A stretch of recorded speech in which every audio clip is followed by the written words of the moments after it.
Salam Pramuka. Assalamualaikum warahmatullahi wabarakatuh. Selamat pagi Kak Hatta. Selamat pagi Aswin, Ketua DKD. Sehat ya Kak? Sehat. Baik. Buat kakak-kakak, adik-adik yang menyaksikan channel ini, forum ini, sekarang saya bersama Kak Hatta Zainal. Beliau adalah Ketua Kuarda Kalimantan Timur. Beliau adalah senior saya. Beliau dulu Purna Dewan, jadi tidak usah diragukan bahwa beliau dari peserta didik menjadi pengurus Kuarcap, menjadi pengurus Kuarda. Kemudian di sebelahnya ada kakak ya, Ade Aswin, Ketua Dewan Kerja Daerah Kalimantan Timur. Selamat pagi Ketua DKD. Saya pernah menjabat seperti Ade sekian dekade yang lalu. Kakak-kakak, adik-adik yang ada di forum ini, yang menyaksikan forum ini, kali ini kita akan berbincang santai mengenai apa saja yang sudah dan akan dilakukan oleh Kuarda serta DKD Kalimantan Timur di era pandemi COVID-19. Nah, Kak Hatta sehat ya Kak Hatta ya? Ya. Sehat ya. Ini direkam loh Kak Hatta, jadi kita santai saja. Nah, ini saya memang sudah mulai ini gondrong lagi. Oke Kak Hatta, enaknya gimana nih? Saya bertanya kakak menjawab atau kita diskusi? Silahkan ditanya aja dulu. Ya. Nah baik, Kak. Jadi kita semua tahu saat ini kita sudah di tengah-tengah kondisi yang bukan cuma Kaltim, bukan cuma Indonesia, tapi seluruh dunia sedang mengalami cobaan, ujian, dan apalah namanya yang maha berat dari alam dan tentunya dari Allah Subhanahu wa taala. Covid, sesuatu yang tidak terlihat tapi terasa akibatnya. Untuk gerakan pramuka, walaupun kita sudah punya pegangan namanya be prepare, siap sedia, buat pramuka Garuda setia siap sedia, tapi ini kondisi memerlukan sebuah alternatif solusi, sebuah formulasi konsep yang aplikatif agar sebagai organisasi gerakan dan organisasi pendidikan kita tetap bisa jalan programnya, tetap adik-adik kita bisa berlatih, kakak-kakak pembina sudah bisa mulai membina adik-adiknya, walaupun saat ini kondisinya kita lebih banyak kepada pilihan virtual meeting atau latihan jarak jauh. Nah, silakan Kak Hatta, apa saja yang sudah dilakukan selama ini di era pandemi yang dilakukan oleh Kuarda Kalimantan Timur dan atau DKD Kalimantan Timur. Silakan Kak Hatta dan Kak Aswin. Terima kasih Kak Widya atas pertanyaannya, apa yang sudah kami lakukan waktu daerah Kalimantan Timur dalam masa pandemi COVID-19. Di negara kita sekarang hampir seluruh daerah terdampak COVID-19 ini. Tentunya sebagai organisasi kemasyarakatan yang berlatar belakang mendidik anak-anak, jadi kita ini satu organisasi pendidikan yang tentunya ingin melahirkan seorang manusia yang berkarakter. Kita di Batu Daerah Kalimantan Timur tentunya menyiapkan juga mengikut sertakan adik-adik kita dari pramuka dalam ikut serta membantu pemerintah daerah untuk melaksanakan penanggulangan ini. Salah satu contoh apa yang dilakukan oleh adik-adik kita pada waktu itu, awal-awal pandemi ini sedang merebak, kita ikut serta melalui Satuan Tugas COVID daerah, yaitu membantu pemerintah untuk melakukan penyemprotan disinfektan, membagi masker, dan memberikan penyuluhan kepada masyarakat harus tetap untuk menjaga jarak, dan tetap berada di rumah. Kalau memang tidak penting, tidak perlu keluar, ini sudah kita lakukan di masyarakat. Dan itu tersebar di beberapa waktu cabang yang ada di Kalimantan Timur. Nah, yang kedua, bahwa juga kebetulan Kalimantan Timur sempat terjadi banjir. Akhirnya pada waktu Lebaran Idul Fitri kemarin, hampir 1 minggu masyarakat kita di sekitar bantaran Sungai Karanglemus itu mengalami banjir, kan? 1 minggu, dan sampai ada yang rumahnya tenggelam. Nah, ini juga keterlibatan adik-adik kita pramuka untuk membantu. Ada yang membantu untuk memindahkan peralatan-peralatan rumah tangga, juga termasuk kita membantu makanan, dan makanan itu juga tidak langsung dalam bentuk jadi, itu dimasak oleh adik-adik pramuka. Nah, insya Allah nanti foto-foto itu juga akan kita kirimkan. Ini dan berkait bersamaan ketika adanya COVID-19. Nah, di samping itu juga para penegak pandega di bawah koordinasi Dewan Kerja Daerah, dia juga membantu kita. Maka itu saya hadirkan ini Ketua Dewan Kerja Daerah. Dia bisa juga menjelaskan, bukan saya lagi yang menjelaskan, karena dia yang terlibat langsung di dalam penanganan COVID-19 ini. Saya persilakan Yasin untuk menyampaikan. Oke, terima kasih Kak Bibi, terima kasih juga. Melanjutkan dari apa yang disampaikan Kak Atta tadi Kak, tentang bagaimana sebenarnya wakil daerah dalam hal ini membantu ikut turut serta di dalam apapun yang berhubungan dengan COVID-19. Tadi sama sebenarnya disampaikan Kak Atta, Kak. Ada beberapa elemen penting tentunya di dalam wakil daerah Kalimantan Timur yang tidak bisa dilepaskan, yaitu kita sendiri Kak, penegak pandega.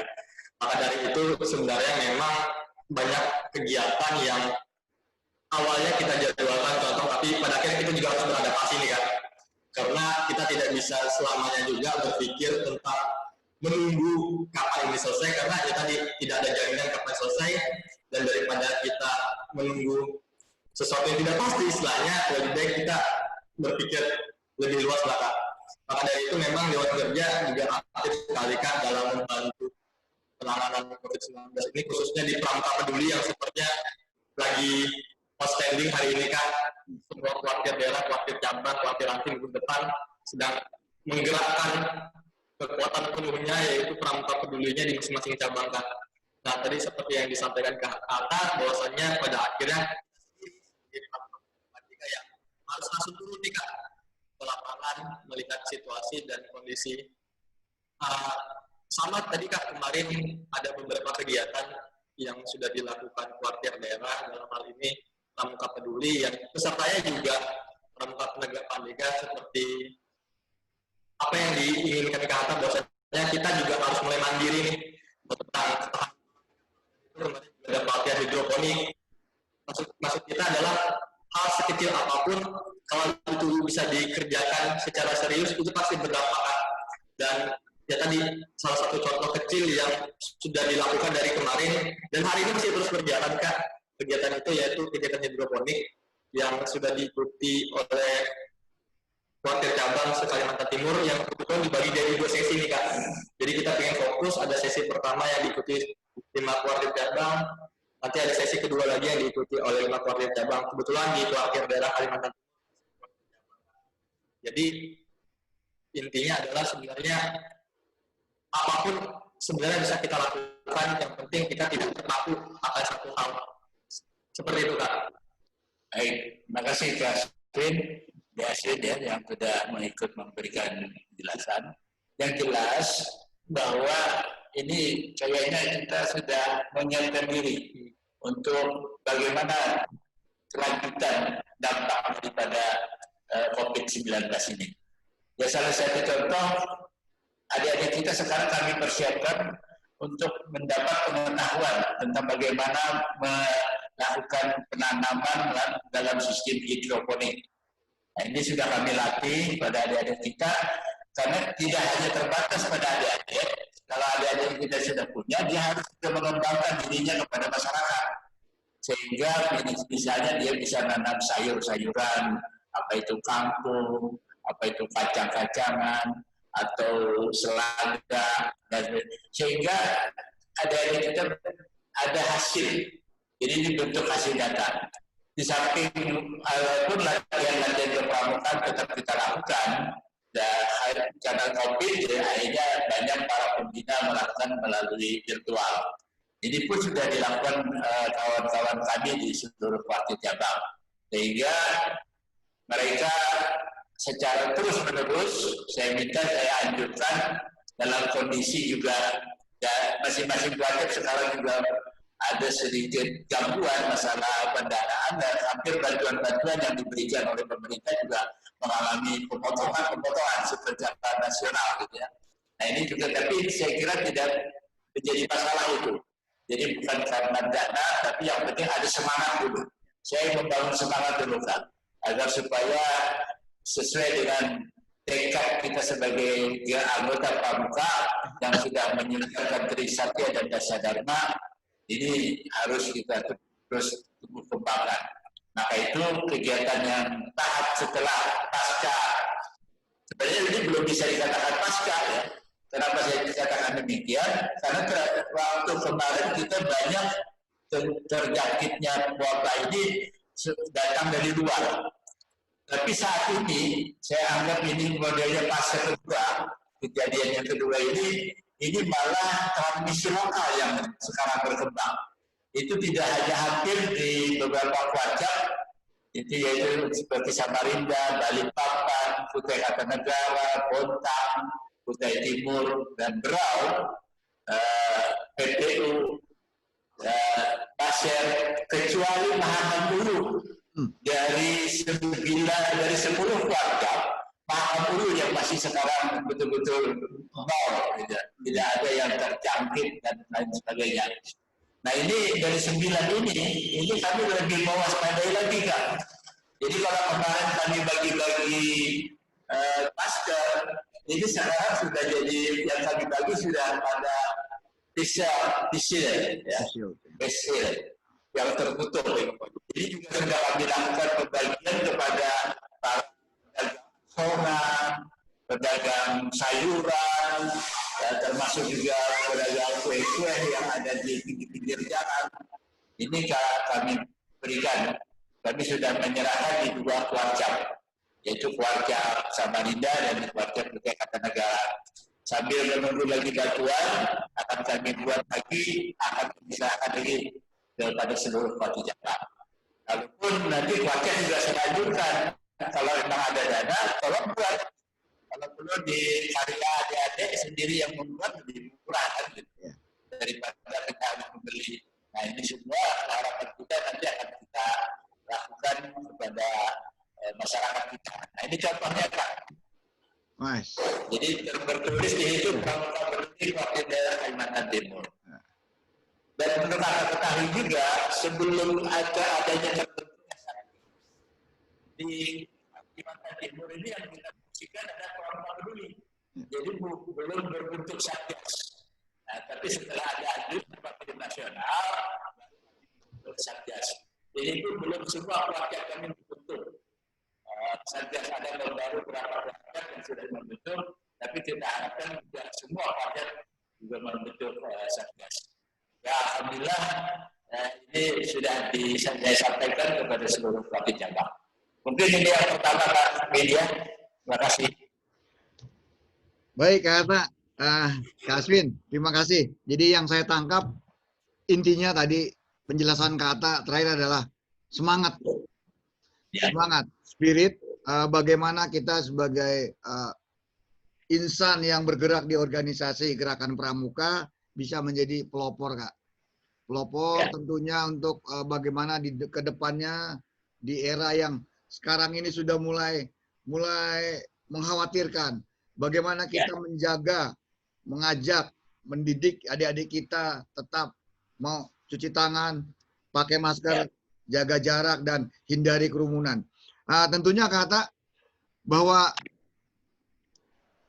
kerelawanan kita sedang diuji, Kak. Walaupun kita sudah punya prinsip dasar yang kedua, peduli pada bangsa negara, sesama dan alam sekitar, kita punya Trisata yang kedua, menolong sesama hidup dan ikut serta membangun masyarakat. Kita punya rela menolong dan tabah, disiplin, berani dan setia, cinta alam dan kasih sayang sama manusia. Nah, namun ada sedikit pertanyaan yang menggelitik nih Kak. Dari saya kepada Kakak, karena Kakak juga adalah Korwil Kak. Ya. Nah, kan kemarin sudah arah Korwil nih Kak. Kira-kira apa nih yang akan dilakukan oleh Kak Hatta selaku Kak Warda dan Anas Korwil untuk Kalimantan dan Sulawesi di era seperti saat ini Kak? Ya. Baik, ya Widya. Jadi untuk fungsi saya selaku Korwil, saya sudah melakukan rapat koordinasi ke seluruh Korwil yang ada di Kalimantan dan Sulawesi. Dan sudah kami bicarakan, kesimpulannya bahwa semua Korwil Korwil 3 Kalimantan dan Sulawesi itu sudah siap untuk melaksanakan kegiatan menghadapi COVID ini.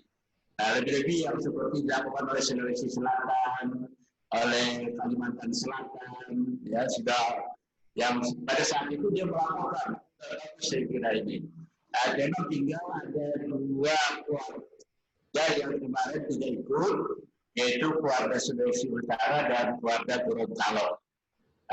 Selebihnya semua ikut serta dalam rapat koordinasi. Nah, semoga rapat koordinasi ini juga bukan sekali itu. Saya ingin katakan dalam bulan Agustus ini di akhir bulan, setelah kita selesai melaksanakan hari pramuka, saya akan melaksanakan rapat koordinasi lagi, mau minta laporan. Sudah sejauh mana kakak-kakak keluarga sekorwil saya ini melakukan kegiatan yang berkaitan dengan COVID-19. Saya kira begitu Pak Widya. Siap Kak. Jadi memang partisipasi kita selain menolong sesama hidup, ikut serta membangun masyarakat. Peran kita, saya yang juga kebetulan di gugus tugas nasional, sekarang jadi Satgas COVID nasional, lebih kepada relawan non medis Kak. Yang relawan medis biarlah kakak-kakak atau bapak-bapak, ibu-ibu profesional di bidang medis, dokter, para medis dan lain sebagainya. Nah, saya sendiri yang lokasi kuartir saya, Kuarcap, dekat, bukan dekat ya, karena Wisma Atlet adanya di Jakarta Pusat. Jadi memang seminggu 2 kali atau seminggu 3 kali ada kegiatan berbagi untuk para relawan medis. Saya melibatkan teman-teman Kuaran seputar Wisma Atlet, jadi Kuaran Kemayoran, Kuaran Sawah Besar, Kuaran Senen, dan Kuaran Johar Baru, berkoordinasi dengan relawan pendukung. Ada secara berkala setiap sore itu teman-teman relawan medis olahraga, kemudian kita menyiapkan makanan-makanan pilihan apa saja gratis buat mereka. Nah, sebagai organisasi atau sosial kemasyarakatan Gerakan Pramuka diharapkan mampu juga mendukung program kita, perannya KIE nih Kak. Komunikasi, informasi, dan edukasi.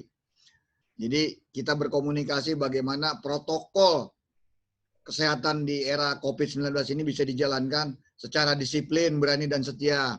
Kemudian informasi, ya melalui adik-adik DKD ini saya berharap adik-adik Dewan Kerja, daerah, cabang, ranting, penegak Pandega yang ada di gugus depan di Ambalan dan Niracana juga harus sekarang smart dan teliti menangani menyebarkan berita-berita yang ada berseliweran di sosmed. Kadang-kadang beritanya banyak yang aneh-aneh. Saya berharap DKD bisa berpartisipasi itu.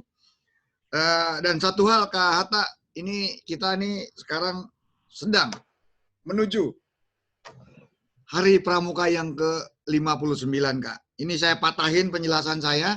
Yang penting kita bagaimana sekarang menjalankan KIE sebagai organisasi pendidikan, bagaimana kita secara masif bisa mengajak adik-adik kita siaga, penggalang, penegak, tadi cuci tangan, masker, jaga jarak, dan hindari kerumunan.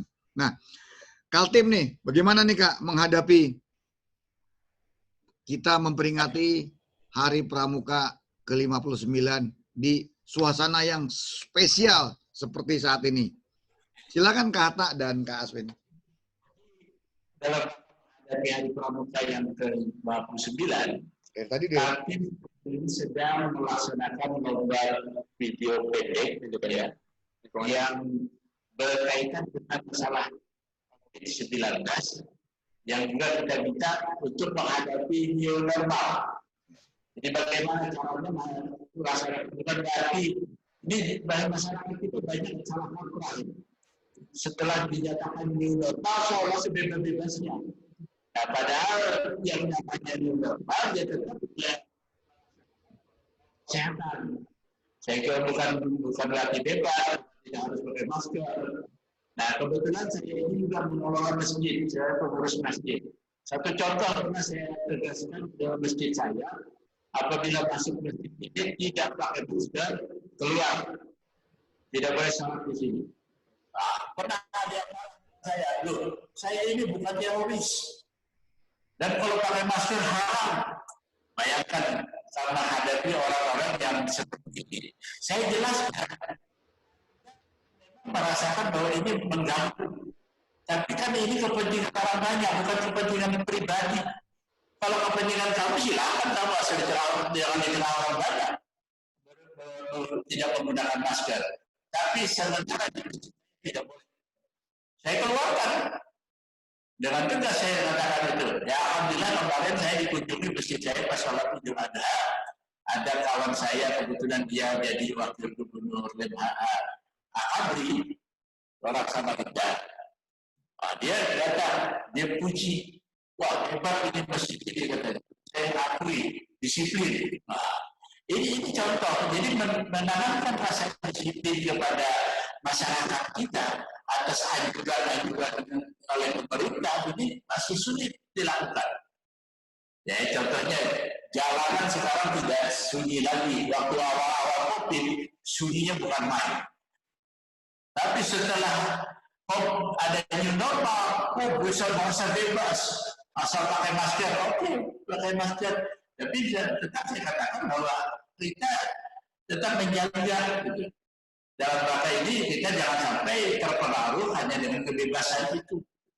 Jadi salah arti itu, arti new normal itu. Jadi padahal new normal ini merubah kebiasaan kita yang tadinya tidak pernah pakai masker, jadi sehari-hari pakai masker. Nah, ini kebiasaan yang memang sulit ya. Orang Indonesia kelihatannya susah, tapi kalau dia keluar negeri, dia kok patuh gitu loh. Aneh juga. Di negaranya dilarang merokok di jalanan, dia tidak patuh. Tapi di negara orang lain takut dia dengan denda. Nah berarti apa? Negara kita ini tidak bisa menerapkan denda kepada masyarakat kita. Ada dasar hukumnya, tapi penegakan hukumnya kurang. Ini yang harus ditegaskan juga kepada masyarakat kita dan termasuk para penegak hukum.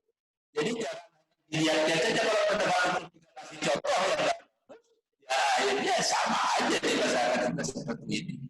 Nah, itulah. Jadi program yang normal itu tidak hanya diterapkan pada masyarakat, penegakan hukum new normal. Mungkin ada tambahan apa ya? Makanya dari itu sebenarnya tadi gitu kan. Kita sadar bahwasanya kita hidup di zaman yang berbeda. Saya, Abdi dan Kakak hidup di zaman yang berbeda. Mungkin kadang-kadang kita punya cara kita sendiri kan untuk menyampaikan informasi tentang COVID-19 gitu. Mungkin kalau seumuran mungkin jauh lebih mudah.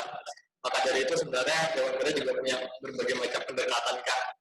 Kita sadar bahwasanya apa yang jadi kemampuan kita dan apa yang tidak bisa kita lakukan kan. Kalau memang pada dasarnya kita punya kemampuan di pencegahan, kita bisa melakukan penyembuhan dan sebagainya, saya rasa itu akan jauh lebih baik kan daripada kita berbicara tentang teknis yang sebenarnya kita sendiri juga nggak tahu nih kan mau seperti apa. Maka dari itu tadi seperti yang disampaikan Kak Hatta bahwasanya kami sendiri khususnya di Dewan Kerja dan Wakil Daerah lebih banyak melakukan di hal-hal pencegahan bagaimana sebenarnya supaya mengurangi atau menekan lagi tentang informasi-informasi seperti yang tadi disampaikan bahwasanya hoax berseliweran di mana-mana. Harusnya ada balancing antara berita yang benar dan tidak benar gitu kan. Nah, di situ sebenarnya wakil daerah dan dewan kerja daerah dan pramuka peduli untuk menyampaikan, untuk mengklarifikasi, untuk mengkonfirmasi dan menjelaskan. Tadi kan kata-kata new normal semua sudah keluyuran nih. Kalau kata KPKP sudah penuh semua nih, karena ya tadi teman-teman kita yang muda khususnya seumur saya yang sudah lama di bisa nih, kita mau kemana nih? Dan akhirnya tadi kan kita mau ke sana ke sini dan kita tahu sebenarnya itu salah. Nah, maka dari itu kan, tapi di sisi lain ada kebutuhan diri yang kadang kalau kita di rumah aja bisa ada seminggu, kita pasti gelisah gitu kan. Berbagai macam kegiatan sudah kita lakukan, tapi pada akhirnya tidak dapat alternatif lain. Maka dari itu sebenarnya pencegahan seperti itu yang kita harus sampaikan ke anak-anak muda, khususnya seumuran saya nih kan. Silakan nongkrong, tapi mungkin jaga jarak. Kalau sudah tahu tempatnya banyak orang, lebih baik gitu kan. Atau antara kursi dan yang lainnya itu dijaga dan sebagainya. Sebenarnya hal-hal seperti itu sih Kak yang semestinya bisa dilakukan oleh penegak PAMDEGA khususnya seumuran saya apabila kita berada di tempat umum gitu. Jadi minimal satu orang bergerak itu jauh lebih baik daripada kita cuma bicara tapi tidak ada aksinya. Seperti itu sih Kak. Nah, jadi kalau media, kenapa saya latar belakang saya itu pondok. Saya sekarang menyendiri di pondok itu, jauh dari kerumunan masyarakat. Jadi tidak berdekatan dengan masyarakat. Itu antara rumah saya dengan rumah yang lain itu mungkin ada setengah kilo, baru ada rumah lain lagi. Itu saya menikmatilah untuk di sana suasana alam yang bersih dan berbeda supaya biar kita tidak kena COVID. Nah siang-siang saya nyangkul supaya keluar keringat. Ya, itu juga sangat penting mengatasi itu jangan sampai daya tahan tubuh kita makin kuat. Gitu. Ini yang kita lakukan. Nah, contoh-contoh ini sudah saya sampaikan dengan teman-teman, dengan keluarga-keluarga supaya jangan sampai kita minimal diri kita dulu kita jaga. Nah, setelah kita bisa menjaga diri kita, baru kita memberi bantuan kepada kawan-kawan yang lain supaya mereka bisa sehat. Nah, selain kegiatan dalam hari pramuka kita, lomba ini juga ada lomba lingkungan hidup buatnya. Kita karena kebetulan kemarin bulan Juli adalah hari lingkungan hidup, kita naikkan dalam hari pramuka. Nah, nanti adik-adik akan kita beri hadiah karya-karya yang dibanyak. Itu pun dilakukan secara virtual, tidak ada ketemu langsung, dia hanya mengirim hasilnya nanti kita nilai. Nah itu nanti pada hari pertama kita berikan hadiah kepada mereka, khususnya pada adik-adik penggalang dan penegak. Begitu kan dia.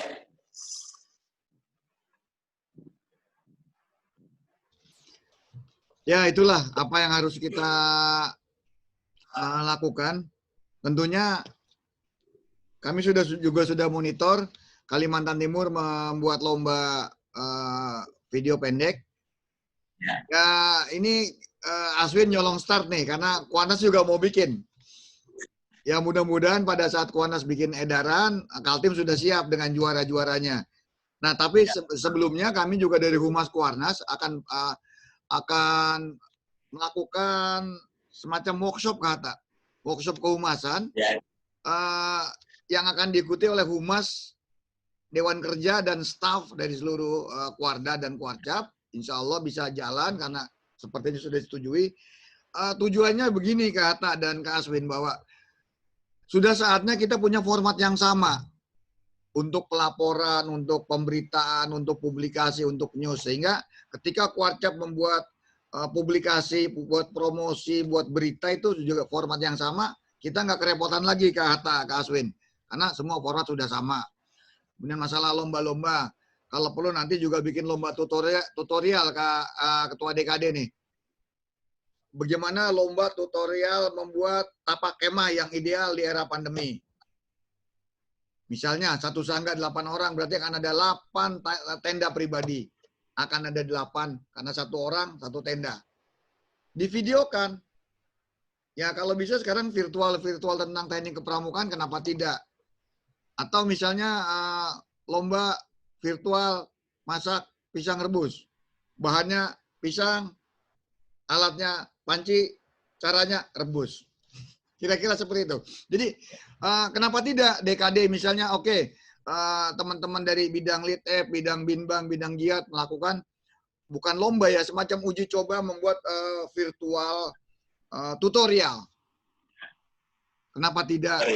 Kita coba, kita kaji ya. Saya juga melakukan ini adalah sebagai uji konsep, Kak. Kenapa tidak? Kita nanti masing-masing komisi akan melakukan seperti ini. Oke, kalau memang bisa nanti kita akan ada workshop bagaimana tadi membuat berita, buat dewan kerja, buat penegak tentunya kenapa tidak dari sekarang berpikir tentang kreatif konten. Sebanyak-banyaknya, kenapa sih pramuka atau penegak pandega tidak lebih banyak dari mereka yang bisa jadi YouTuber? Sekarang teknologi sudah tidak terlalu rumit lagi. Dewan kerja masing-masing harus semua punya bukan cuma IG, Facebook, Line, tapi juga punya YouTube. Sehingga kita bisa saling berbagi. Oh, baca gimana DKD Kaltim? Lihat aja Kak di YouTube kami Kak. Paling 3 ininya kuncinya apa? Like, comment, subscribe, get bell. Nah, gini, kata yang terakhir dari saya nih Kak. Harapan Kakak ke depan kepada gerakan pramuka baik di Kaltim maupun di wilayah koordinasi Kakak Sumatera dan Sulawesi, harapan Kakak ke depan. Setelah 59 tahun usia yang sudah sangat matang Kak buat sebuah organisasi kalau kita analogikan dengan kehidupan manusia sebagai makhluk sosial. Harapan Kakak kepada Warcap, Waran, terutama gugus depan supaya kita tetap menjadi gerakan organisasi yang bergerak dan bermanfaat. Karena tadi Kakak sudah bilang Kak, ini ada satu lagi tambahan Kak. Ada nasihat para bijak yang bilang ini memang suatu kebaikan awalnya akan jadi keterpaksaan Kak. Keterpaksaan akhirnya jadi kebiasaan. Kebiasaan itu kemudian akan jadi kebutuhan Kak. Paling gampang adalah contohnya mungkin Aswin ngalamin lah teman-temannya. Atau Kak Hatta ngalamin lah. Ya sudah jadi ayah dari anak-anak. Anak-anak itu kalau tidak dibiasain dari kecil untuk bangun sholat subuh.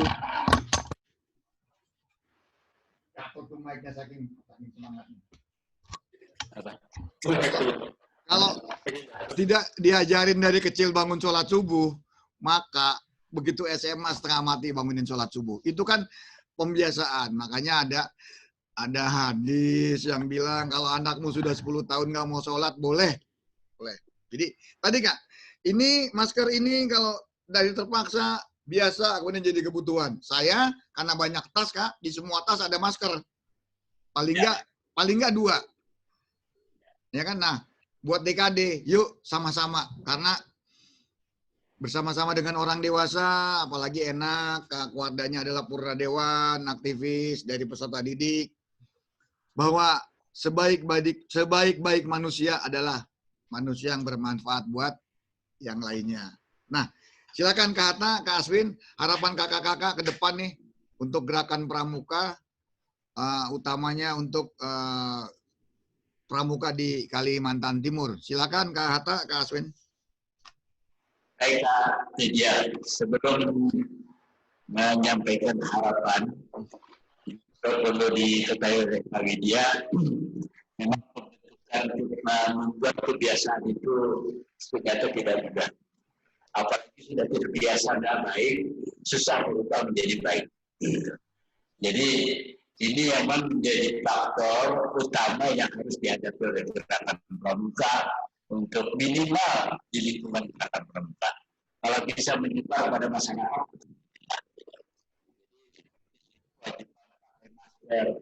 kenapa di negara seperti Jepang, misalnya mungkin COVID-19 kurang begitu tersebar, karena di sana masyarakatnya sudah jadi kebutuhan pakai masker. Nah, sementara di Indonesia kan ini baru ini yang mau pakai masker jadi dia merasa punya penyakit asma atau mau jalan naik motor gitu kan, baru mau pakai masker.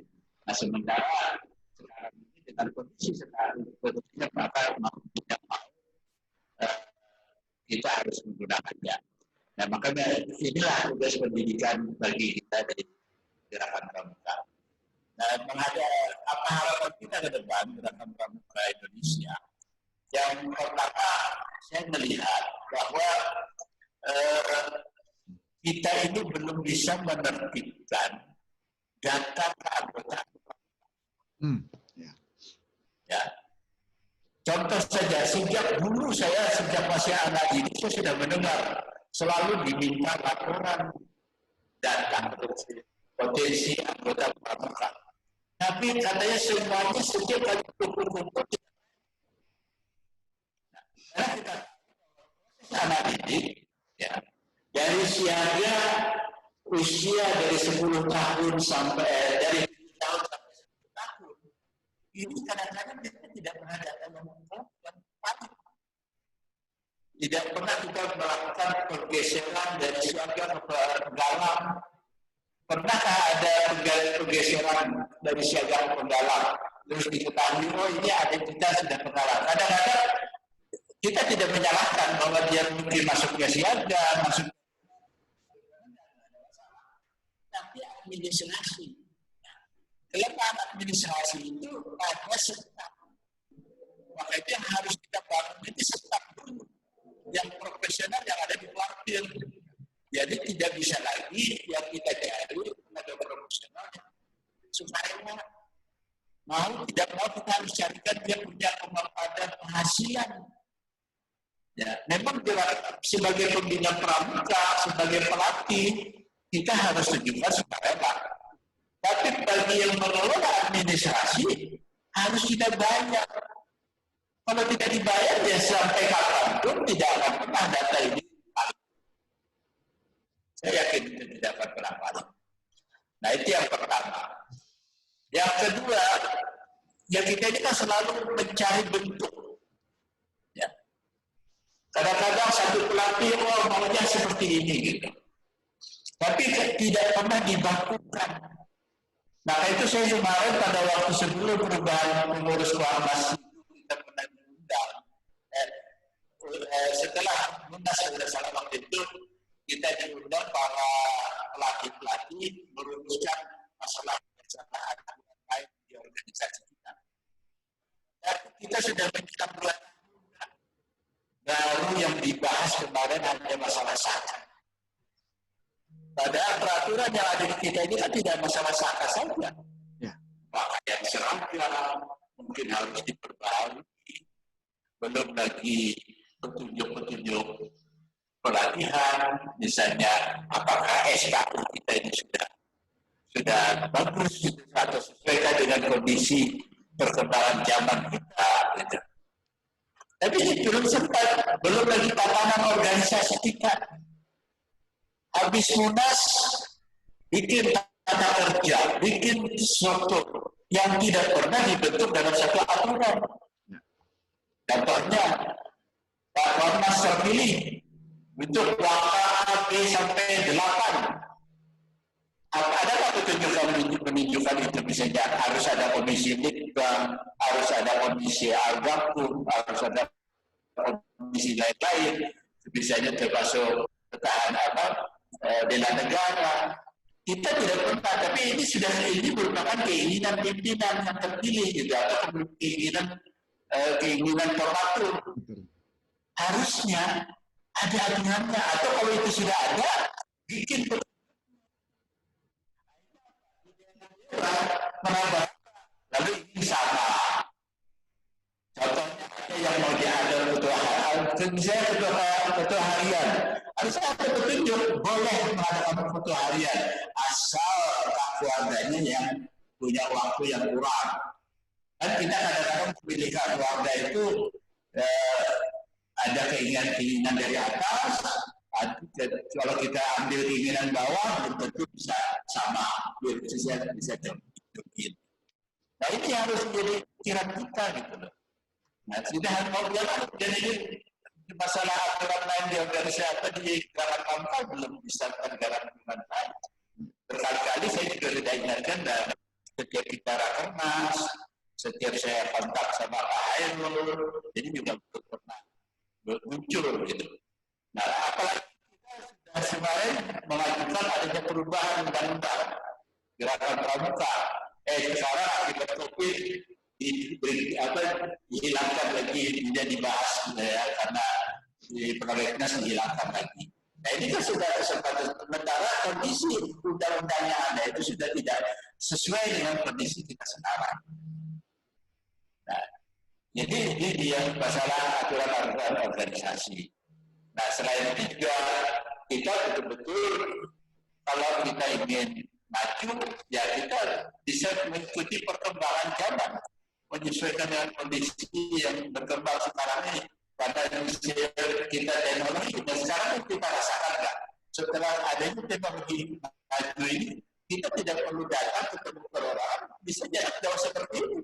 Nah, kenapa tidak kita gunakan ini kan ini istilahnya lebih murah dibandingkan memutuskan sesuatu. Misalnya kita kumpul ke Jakarta, karena 3 hari berapa biaya yang kita keluarkan? Selain pelaksanaan, termasuk saya dari daerah ke Jakarta harus bayar tiket, kan gitu. Nah, kalau kita bisa bicara di sini, udah pasang itu banyak sekali beli aja langsung beli alat. Ini saya sekarang berkata mau nggak mau saya siapkan alat seperti ini. Kalau enggak, saya bilang kita nggak bisa aplikasi. Walaupun saya di rumah bisa saja pakai HP gitu kan, tapi kan nggak bagus. Ini kita siapkan apa namanya? Itu mungkin harapan saya. Ya, silakan DKD.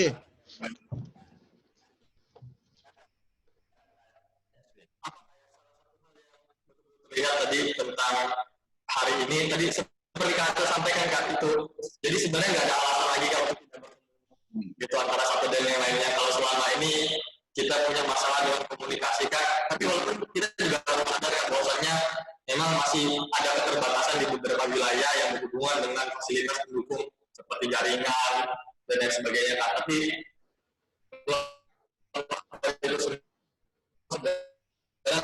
tidak ada alasan kita di situasi seperti ini. Sebenarnya ada platform yang namanya Zoom, Google Meet dan yang lainnya yang sebenarnya kita bisa berkomunikasi antara satu dan lainnya tapi lewat media sosial seperti ini Kak. Itu salah satu hal nyata hari ini yang bisa kita lihat Kak. Yang kedua memang tetap kebiasaan Kak. Dulu contoh hal paling kecil deh Kak, kalau tadi kita bilang tentang kebiasaan-kebiasaan yang tadi kami dikatakan awalnya menyiksa, tapi kalau sebenarnya itu kebaikan kita gitu Kak. Saya sering lihat teman-teman saya atau orang sekitar saya dulu makan Kak, di warung makan, ya ada makanan yang sudah langsung ambil tuh, makan, atau cuci tangan Kak. Ya kan, langsung makan aja Kak, sembarangan. Tapi hari ini kita juga sudah bisa lihat Kak, bahwasanya mana nih tempat cuci tangannya nih, kita cuci tangan dulu dan sebagainya. Mungkin nggak semuanya Kak, tapi ini menyadarkan kita bahwasanya perilaku hidup bersih dan sehat itu memang harus dilakukan dari zaman dahulu. Gitu. Depan-depan warung atau tempat mall misalnya atau tempat perbelanjaan sekarang hampir semuanya kayak hampir tempat cuci tangan, walaupun cuma galon bekas, tapi mereka sudah bisa menyediakan itu kan suatu hal yang luar biasa. Itu sih Kak, hal yang paling penting sebenarnya harus kita lakukan. Kita harus beradaptasi secepat mungkin Kak, karena ya, tadi musuh kita nggak kelihatan. Kalau dikatakan kita harus berdamai dengan COVID, saya bilang kalau kita berdamai berarti dua-duanya mengatakan berdamai nih.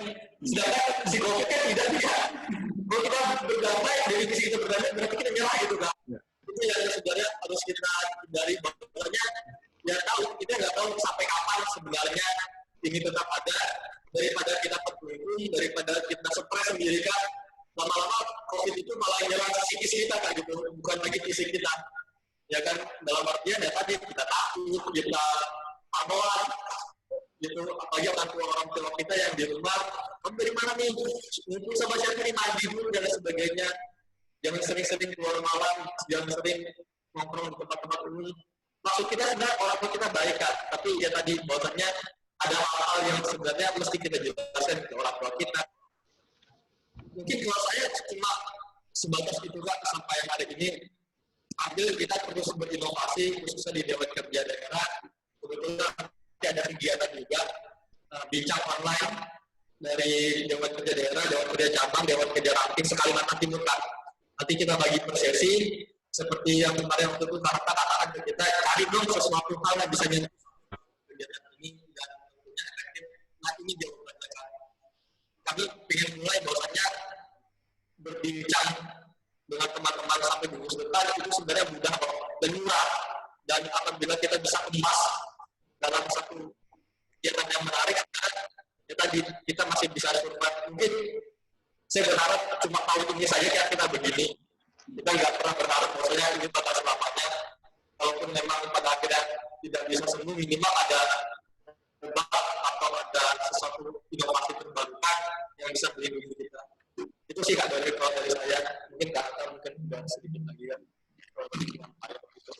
Kak Widya, saya di samping orang daerah yang juga kebetulan tahu periode ini menjadi andalan nasional, banyak kegiatan yang kita rasakan yang harus kita lakukan perubahan.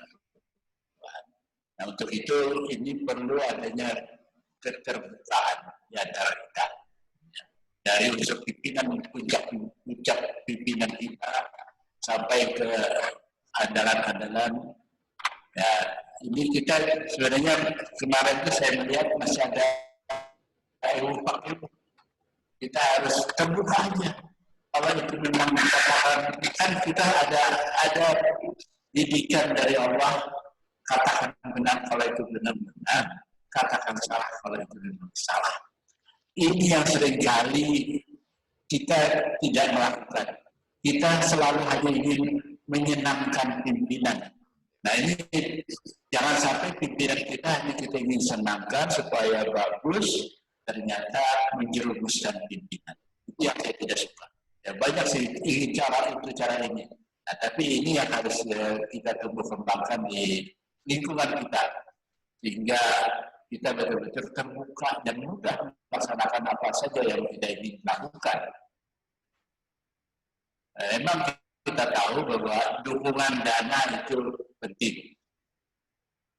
Nah, tapi kan harus ada usaha-usaha kemauan kita menggali sumber-sumber itu. Apalagi kita ini kan sudah dekat dengan berbagai elemen, baik yang sifatnya pengambil kebijakan, mungkin juga kepada para pengusaha-pengusaha yang berkaitan dengan ada dana yang harus dia sisihkan melalui CSR.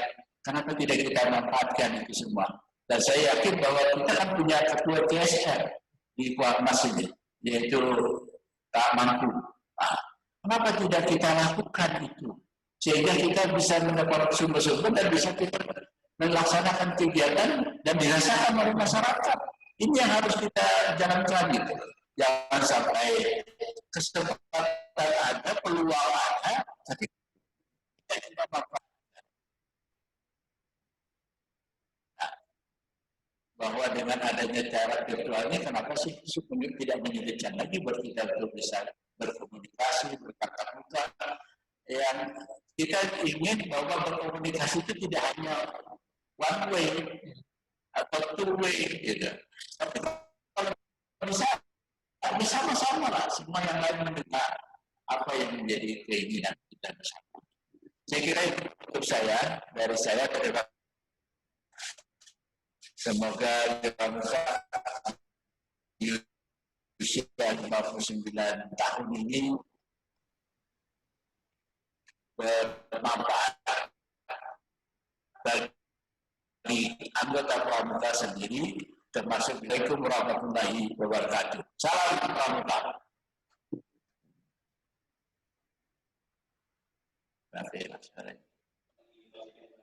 Suaranya kan ya. Terima kasih Kak Hatta, Kak Aswin. Wah ini mengingatkan Kak, benar Kak. Hampir sekian lama kita tidak mendengar kursus pengelola kuartir. Bahkan BMC, Basic Management Course di Indonesia terakhir dilaksanakan kalau saya tidak salah 2011. Jadi memang peranata organisasi mesti diperbaiki lagi ya Kak ya. Dan buat Aswin, itu kenapa di KPDK kemarin itu 2 kali coba di nasional, saya masukkan materi strategi komunikasi. 2 kali kemarin di regional Sumatera dan Jawa Bali sudah saya masukkan materi strategi komunikasi. Itu silakan dikembangkan, dikaji sesuai dengan kebutuhan peserta didik. Dan buat Aswin bersyukurlah DKD punya Kakwarda yang Purnadewan, Kakwarda yang senior, Kakwarda yang pelatih. Tidak semua Kakwarda Purnadewan, tidak semua Kakwarda pelatih. Itu dimanfaatkan secara positif. Ya. Ya, kata ini sekarang di Kalimantan Timur adalah perpustakaan jalan. Digali ilmunya, diminta pengalamannya. Senior itu nggak akan pelit ilmu kalau juniornya bertanya. Kadang-kadang juniornya juga nggak mau tanya. Oh, sombong kakak-kakak senior. Ya gimana kami mau cerita kalau kalian tidak bertanya. Kan begitu, ya kata ya. Jadi terima kasih kakak-kakak. Mudah-mudahan ini juga bisa menjadi semacam masukan buat kami di Kuartir Nasional. Bagaimana kita lebih terbuka di era yang tertutup ini. Kita memang tidak bisa berdamai dengan COVID. Kita harus bisa hidup berdampingan dengan apa ya? Dengan kondisi masing-masing. COVID mungkin saja bisa berkembang dengan yang bermutasi dengan yang lain-lain. Tapi kita sebagai makhluk yang diberi akal oleh Allah juga harus bisa menyiasati bagaimana kita survive. Dari penggalang, penegak, pandega diajarkan bagaimana teknik survival. Terutama dalam pengembaraan dan penjelajahan. Nah, sekarang di organisasi bagaimana kita survive, bagaimana kita menjadi pelopor untuk perilaku hidup bersih dan sehat untuk masyarakat. Jadi buat kakak-kakakku, selamat hari Pramuka ke-59. Terima kasih komunikasinya. Ya mudah-mudahan kami dari Kehumasan Kuarnas bisa terus menjalin seperti ini walaupun memang ya inilah salah satu cara kata kita berkomunikasi. Komunikasi itu harus disalurkan. Bagaimana kita mengembangkan dari one way jadi two way, jadi banyak way komunikasi nantinya. Kita saling memberi masukan. Karena kalau bisa saja kan kata kita telepon-teleponan, tapi terlalu pribadi. Kalau gini nanti insya Allah kita akan tayangkan, semua bisa mendengar, semua bisa berbagi pengalaman. Oh ternyata kalau di Kuarda Anu kelebihannya ini, kekurangannya ini, solusinya untuk menutupi kekurangan ini. Semua daerah, semua wilayah masing-masing punya kelebihan. Begitu juga dengan kekurangannya. Insya Allah kita semua bisa ya sama-sama bisa menerapkan bagaimana satyaku kudarmakan, dharmaku kubaktikan. Buat kita kata orang dewasa, ikhlas bakti bina bangsa, berbudi bawa laksana. Terima kasih kakak-kakak atas forum ini. Buat yang menyaksikan channel dan forum ini, jangan lupa kita berbagi pengalaman. Ini semua masukan. Ingat, jangan baper. Disiplin, berani dan setia untuk berperilaku hidup bersih dan sehat. Jangan lupa cuci tangan, pakai masker, jaga jarak, dan kalau tidak terpaksa, hindari kerumunan dan jangan buat kerumunan. Terima kasih. Kata, Assalamualaikum warahmatullahi wabarakatuh. Kak Aswin, salam Pramuka. Terima kasih, Kak.